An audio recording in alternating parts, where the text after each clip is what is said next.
آج ہم ایک ایسے بحران پر بات کر رہے ہیں جو دنیا کی نظروں سے اوجھل ہوتا جا رہا ہے۔ ایک ایسی تباہی جو لاکھوں زندگیوں کو نگل رہی ہے اور انسانیت کے لیے ایک بہت سخت وارننگ ہے۔ ذرا سوچئے، یہ الفاظ اقوام متحدہ کے ہیں۔ یہ کوئی عام بیان نہیں، بلکہ ایک ایمرجنسی کال ہے جو ہمیں بتا رہی ہے کہ صورتحال کتنی سنگین ہے اور لاکھوں جانیں داؤ پر لگی ہوئی ہیں۔ اور یہ دیکھیے، ییل یونیورسٹی کی ہیومینیٹیرین ریسرچ لیب کی یہ خوفناک تحقیق اس بحران کا ناقابل تردید ثبوت ہے۔ یہ کوئی نمبرز نہیں ہیں، یہ وہ حقیقت ہے جو خلا سے بھی چیخ چیخ کر بتا رہی ہے کہ زمین پر کیا قیامت برپا ہے۔ تو آئیے دیکھتے ہیں کہ یہ تباہی شروع کیسے ہوئی۔ یہ کہانی ہے اقتدار کی ایک لڑائی کی جس نے پورے ملک کو اپنی لپیٹ میں لے لیا۔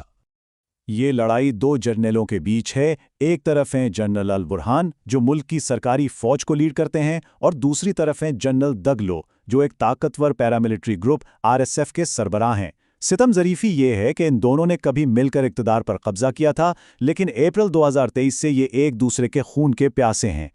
تو آخر یہ لڑائی ہے کس چیز کی؟ بات صرف سیاسی اختلاف کی نہیں، یہ جنگ ہے طاقت کی، ملکی سونے کی کانوں پر کنٹرول کی، اور اس بات کی کہ سوڈان پر حتمی حکومت کس کی ہوگی، اور اس کی قیمت عام شہری اپنی جانوں سے ادا کر رہے ہیں۔ جو چیز سب سے زیادہ پریشان کن ہے وہ یہ کہ اس تنازع میں جو کچھ ہو رہا ہے وہ نیا نہیں ہے۔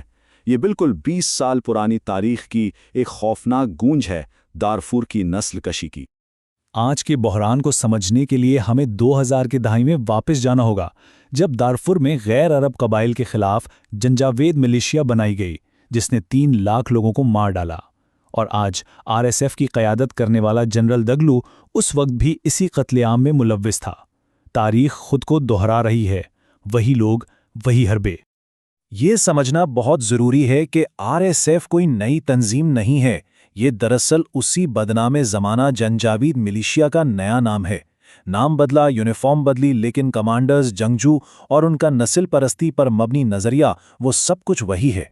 ہیومن رائٹس واچ کی رپورٹس اور زمینی شواہد چیخ چیخ کر بتا رہے ہیں کہ RSF ایک بار پھر وہی کر رہی ہے جو جنجاوید نے کیا تھا، یعنی نسلی صفائی، اور ان کا نشانہ خاص طور پر مصالحت اور فر جیسے غیر عرب قبائل ہیں۔ ان کا مقصد خوفناک حد تک واضح ہے، پوری کی پوری کمیونٹیز کو ان کے تاریخی وطن سے مٹانا تاکہ وہاں صرف ایک نسل کے لوگ رہ جائیں۔ لیکن یہ آگ صرف اندر سے نہیں لگی، اسے باہر سے بھی ہوا دی جا رہی ہے۔ یہ تنازع بین الاقوامی مفادات کی وجہ سے مزید بھڑک رہا ہے۔ سوڈان کی اہمیت اس کے جغرافیے اور وسائل میں چھپی ہے۔ بحیرہ احمر پر اس کی لوکیشن، جو دنیا کی مصروف ترین تجارتی گزرگاہوں میں سے ایک ہے، افریقہ کا تیسرا سب سے بڑا سونے کا پروڈیوسر ہونا، یہ سب چیزیں اسے بیرونی طاقتوں کے لیے ایک اکھاڑا بنا دیتی ہیں۔ اور یہاں آپ دیکھ سکتے ہیں کہ اس جنگ کو کیسے طول دیا جا رہا ہے۔ دونوں طرف بیرونی حمایت موجود ہے۔ متحدہ عرب امارات جیسے ممالک پر الزام ہے کہ وہ اسمگل شدہ سونے کے بدلے RSF کو جدید ترین ڈرون فراہم کر رہے ہیں، جو اس قتل عام کو مزید مہلک بنا رہے ہیں۔ اب آتے ہیں اس جنگ کے سب سے تاریک پہلو پر، وہ ناقابل تصور قیمت جو سوڈان کے عام لوگ ادا کر رہے ہیں۔ اب تک 1,50,000 سے زیادہ لوگ براہ راست لڑائی میں مارے جا چکے ہیں، اور یہ تعداد ہر گزرتے دن کے ساتھ بڑھ رہی ہے۔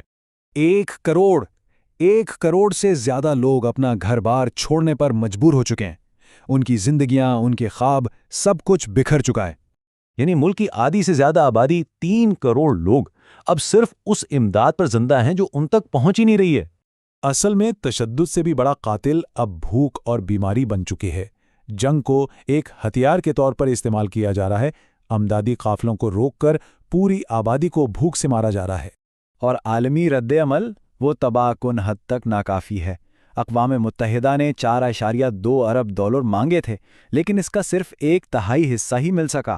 اور پناہ گزینوں کی مدد کے لیے جو فنڈز چاہیے ان میں 65% کی کمی ہے۔ یہ اعداد و شمار اصل میں لاکھوں لوگوں کے لیے موت کا پروانہ ہے۔ تو اب سب سے بڑا سوال یہ ہے کہ آگے کیا ہوگا؟ کیا یہ ہولناکیاں اسی طرح دنیا کی نظروں سے اوجھل رہیں گی؟ اسے بھولی بسری جنگ کہا جاتا ہے، کیونکہ دنیا کی توجہ کہیں اور ہے، لیکن اس جنگ کے نتائج کو نظر انداز کرنا ممکن نہیں۔ تو ہم کیا کر سکتے ہیں؟ پہلا قدم ہے آگاہی۔ اس معلومات کو دوسروں تک پہنچائیں۔ دوسرا، اگر ممکن ہو تو UNHCR اور ورلڈ فوڈ پروگرام جیسی تنظیموں کی مدد کریں جو وہاں کام کر رہی ہیں۔